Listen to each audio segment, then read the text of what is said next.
ও বলেছে তো আমি নারী বিদ্বেষী, তাই তো টুইটটা মহামিত্র। আমার প্রথম প্রশ্ন হচ্ছে, উনি 1.5 মাসের হনিমুন করে কি এসে ফিরেছেন ভারতবর্ষে? আর ভারতবর্ষে ফিরে এসেই কি পিছনে লাগা আরম্ভ করে দিয়েছেন? নারী বিদ্বেষী আমি নই, আমি নারীদের জন্য সবচেয়ে বেশি কথা বলি। আর মহুয়া মৈত্র এতটাই নারী বিদ্বেষী যে কৃষ্ণনগর পার্লামেন্টে কোনো মহিলা কর্মী, ভালো নেত্রী যারা, তাদেরকে উঠতে দেয় না। আমি একটি নারী hater, that is Mahua Moitra. I hate হার।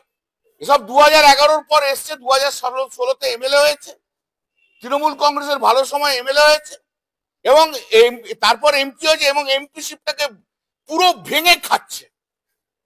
এর কাছে আমি নারী বিদ্বেষী শুনতে হবে না।